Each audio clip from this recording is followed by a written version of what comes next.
um modelo que não é o único modelo de definição do processo suicida, mas que é o que mais me responde clinicamente, e eu preciso falar da minha experiência, e que eu achei muito interessante trazer para a gente poder pensar um pouco sobre essas questões. Né? E esse é um modelo cognitivo dos atos suicidas. Então, está ali nosso lindo cérebro vermelho, com milhares de informações por segundo, milhares e milhares. E é nele que acontecem as nossas cognições, como eu falei. Né? É aqui que acontece. A gente vai recebendo, vai processando. Nossa cognição é essa. A gente vai processando, e a gente vai processando. E como a gente responde com atos suicidas ou não. Então, ele traz para a gente um modelo que a gente precisa compreender aí uma interação de algumas coisas, entre elas que existe um fator de vulnerabilidade disposicional psicológica. Traduzindo, nós somos criados, né, e estamos em determinado lugar, em determinada cultura, com determinada família, e a forma que nós somos criadas vai nos ajudando a construir cognitivamente, ou seja, na nossa cabeça, esquemas. E esses esquemas podem ser bons ou ruins. E se esses esquemas são reforçados, ou seja, se eu sou criada de uma forma abusiva, tive muitos traumas na infância, o ambiente familiar era de separação ou de briga constante pelos pais, era um ambiente de violência, isso vai construindo em mim esquemas negativos. E se eu continuar a minha vida só reforçando esses esquemas negativos, ou seja, só em ambientes negativos, só em ambientes de violência, de abuso, seja emocional, seja físico, eu vou continuar somente com isso dentro de mim. Só recebendo isso, só recebendo. E aí, quando chegar mais para frente, eu vou responder, a tendência é que eu responda de forma negativa.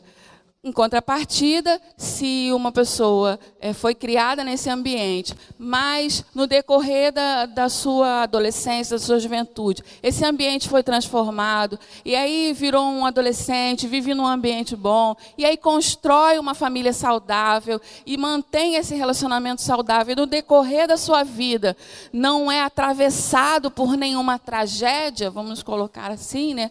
Nada muito que não era esperado, ainda que seja uma morte, né? Mas não acontece um acidente que, por exemplo, mata sua esposa, seu filho, tragicamente. A tendência é que essa pessoa, por mais que tenha essa predisposição, né, desses processos cognitivos negativos, que poderia sim responder se suicidando, é provável que ela não faça, porque ela não alimentou isso durante a vida. Ela recebeu isso na sua infância, mas aí ela cresceu e reverteu esse quadro e conseguiu ter uma adolescência, uma juventude, uma fase adulta saudável. Então, a tendência é que ela consiga lidar, né, melhor com os atravessamentos ruins da vida. Então, esse é um fator que a gente tem que considerar, segundo o Aaron Beck.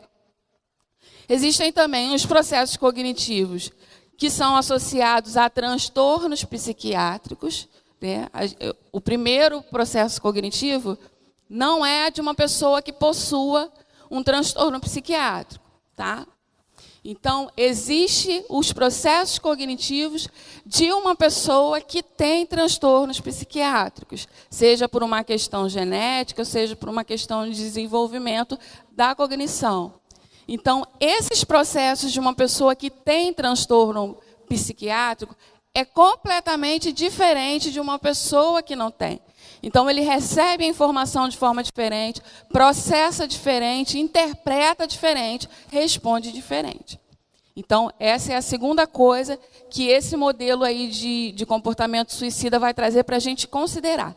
E a terceira coisa são os processos cognitivos que são relacionados a suicídio. Como eu falei, a pessoa passa por um momento difícil, mas ela teve um desenvolvimento tranquilo, ela passa por um momento difícil, mas começam a vir ideias suicidas na sua cabeça. Então, como ela vai responder a essas ideias suicidas? Ela pode alimentar ou ela pode simplesmente decidir que aquilo não faz parte dela e seguir em frente. O que vai ser o ponto de diferença nesses 3 tópicos aqui que eu falei dessa teoria? Vai ser como a pessoa foi criada, como a pessoa foi alimentada durante a sua vida. Isso é fundamental, fundamental. Então, já para a gente começar a pensar, não só na nossa história, mas na história daqueles que dependem de nós, dos nossos filhos, dos netos, da família, como eles estão sendo alimentados. Porque, como você está vendo aí embaixo vermelho, o estresse é um fator que ativa coisas negativas em nós. Ele demanda muita energia de nós. Então, o estresse, ele é considerado como um fator primordial para potencializar coisas, sejam elas negativas ou sejam elas positivas. E se a pessoa ela vive muito estressada, ela pode sim desenvolver cognições suicidas se ela continuar nesse ambiente de estresse. Então, querido, querida, se você anda muito estressado, tente dar uma relaxada, fazer uma atividade física, uma caminhada, né, Vanessa? Vamos caminhar e vamos liberar esse estresse, porque estresse não faz bem de jeito nenhum. Então, o estresse, ele, independente da pessoa ter uma predisposição biológica para o suicídio, independente disso, o estresse ele é capaz de ativar essa cognição na cabeça das pessoas. Ok? Até aí? Ninguém franzindo o rosto? Vamos seguir. Então, quais são as causas do suicídio? Falando mais amplamente fora desse modelo que a gente viu.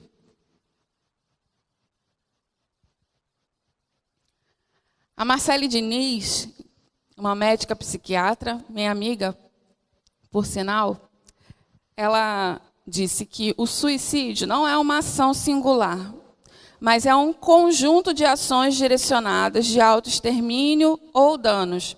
É um comportamento e não um transtorno ou diagnóstico. E como todo comportamento, é multideterminado e multidimensional. Nós precisamos considerar fatores precipitantes e internos e o contexto sociocultural do ato. Então, eu queria quebrar mais um mito aí, né, de que o suicídio é uma coisa só que leva a pessoa a querer se suicidar. Não.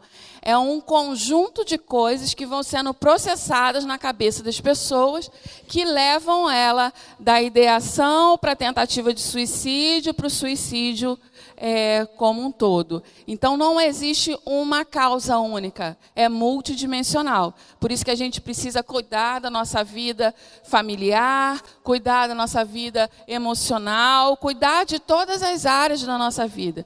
Cuidar dos ambientes que nós vivemos, cuidar dos ambientes que os nossos filhos vivem, né? A nossa família vive, porque tudo isso junto nos afeta, né? Eu estava conversando ontem com 2 pessoas, falando sobre desenhos de agressividade, desenhos violentos, se fazia ou não fazia mal para a criança. Tudo que a gente vê nos afeta de certa forma. Então, se eu tenho a minha constituição cognitiva e eu vou receber essa afetação de uma forma, eu posso rejeitá-la e posso dizer, isso é muito triste, eu não quero, e sai para lá a tristeza. Ou então eu posso absorver aquilo. É tipo ver um filme de drama, assim, aquele drama, aquele que todo mundo sai com a cara assim, de tanto chorar. Por que isso?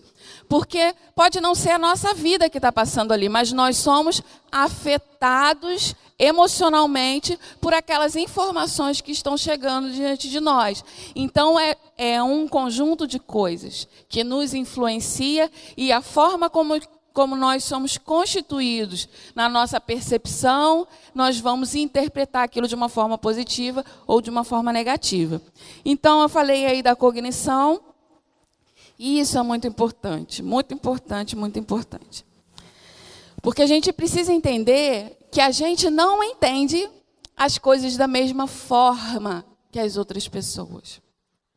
Então, algumas pessoas enxergam o suicídio, os que querem se suicidar, quando você vai perguntar, né, fazer uma entrevista, por quê, o que levou, a pessoa não quer morrer, ficar se debatendo lá, ou ficar sofrendo, não. É porque ela não está dando conta. Muitas das vezes, como a gente leu aqui no depoimento do Bob, ele não estava dando conta das emoções que estavam borbulhando dentro dele. Então, o suicídio para ele não era simplesmente, eu vou me matar. Não, eu vou acabar com esse sofrimento que eu não estou dando conta.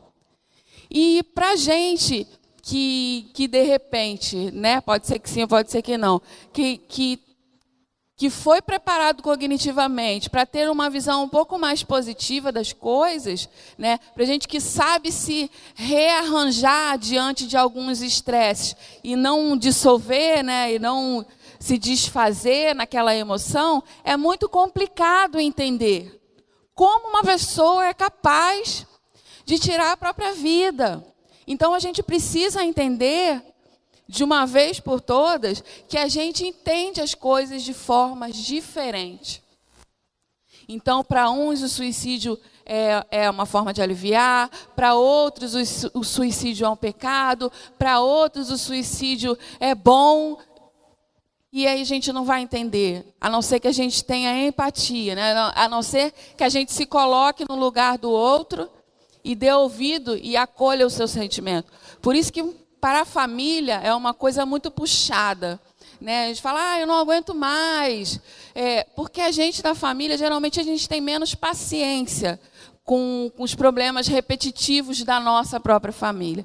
E para isso o profissional da saúde ajuda muito, né? Porque ele não tem essa intimidade, ele não tem esse vínculo familiar. Então ele consegue manter um distanciamento mínimo suficiente para não ser afetado de forma a achar que o que a pessoa está falando é chato. De novo. Só sabe falar disso. Mais uma vez.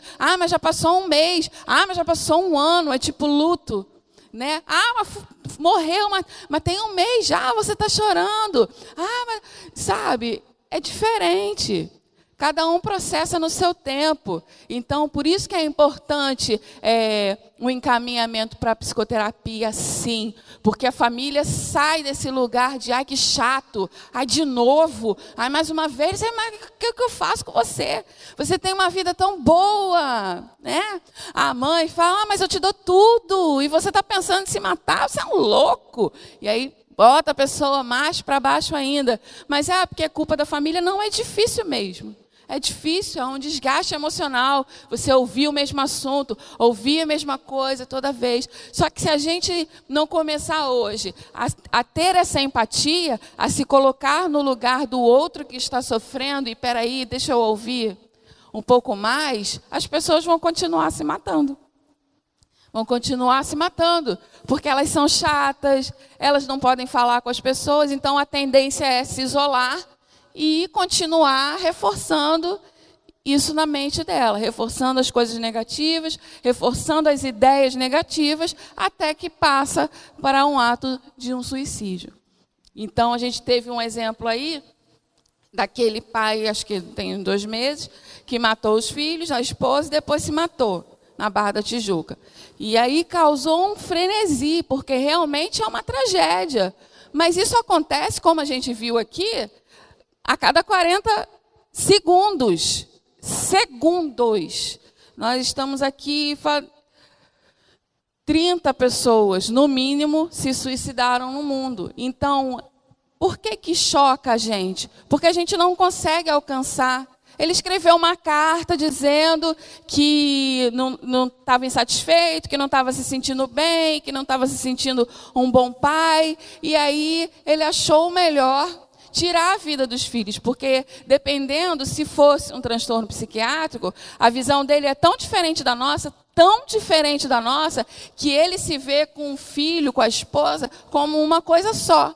Então ele não pode só se matar, porque o outro também é ele. Entende como é difícil a coisa? Então, para uma pessoa que tem para um psicótico, por exemplo, um esquizofrênico, o outro é ele. Ele não tem essa divisão de, isso aqui é um púlpito, eu sou a Thalita. Não, nós somos uma coisa só. Então, se eu vou morrer, eu tenho que matar os outros pedaços. Isso, para a gente que não tem essa mentalidade, é complicadíssimo. Para entender mesmo, a gente fica indignado, a gente quer matar o restante que não morreu, né? A gente quer ressuscitar ele e matar de novo, porque ele merece, porque é cruel, porque foi mal. Mas, na verdade, a gente tem que sair desse lugar de julgamento. Sair desse lugar de julgamento. Porque, como o Bob falou aqui, né? Sofrimento não tem uma régua. Então, não é para a gente ficar, eu estou sofrendo 10 centímetros hoje, né? Amanhã eu estou sofrendo 2. Você está sofrendo 30 de novo? Não, não é isso. Cada um tem o seu sofrimento e tem que ser ouvido com respeito. E tem que ser ouvido crendo que aquilo ali pode causar, sim, o suicídio. A gente falava muito que suicídio, quem quer se matar, não fala. Né? Quem quer se matar, vai e se mata. Lei do engano. Quem quer se matar dá muitos sinais. Muitos sinais. Só que a gente vive num mundo tão conturbado que esses sinais passam despercebidos. E aí, quando a pessoa se mata, a gente fala, puxa vida, por isso que estava... Aí a gente começa a resgatar os sinais que a pessoa já dava, mas que a gente está tão corrido, que a gente vai embora. Então, quais são os fatores de risco? Os fatores que ela falou aí, fatores precipitantes, são os fatores que podem causar, né, e alimentar essa cognição suicida. Desilusões amorosas, separações conjugais, conflito de relacionamento, declínio financeiro, perda de emprego, desonra, vergonha, um fácil acesso a um meio letal. E os fatores predisponentes são aqueles que já aconteceram um pouquinho mais distante na vida das pessoas. São os transtornos psiquiátricos, pessoas que são diagnosticadas ainda criança, mas que só se suicidam ou tentam suicídio bem mais para frente, na juventude ou na idade adulta. Tentativas de suicídio, a pessoa que já tentou se suicidar, às vezes a gente pensa, já tentou, se quisesse se matar, já teria se matado. Negativo. São, sim, fatores de risco, tentativas de suicídio. Abuso sexual na infância, pessoas impulsivas, agressivas e pessoas que tiveram alta recente de internações psiquiátricas. Então, esses são fatores de risco que nós precisamos ficar atentos se acontecem na vida das pessoas que estão ao nosso redor ou mesmo na nossa vida. Então, Thalita, poxa, todo mundo vai cometer suicídio, então? Todo mundo vai cometer... Não, nem todo mundo vai cometer suicídio. Vai depender de como a gente vai processar as informações, vai depender de como a gente vai pedir ajuda quando a gente está precisando, para poder entender um pouco melhor as coisas. Mas sim, como a gente viu, o estresse faz com que qualquer pessoa um dia tenha vontade ou cometa o suicídio. Então, vamos falar um pouquinho dos transtornos mentais, porque a gente já desconstruiu esse mito aqui.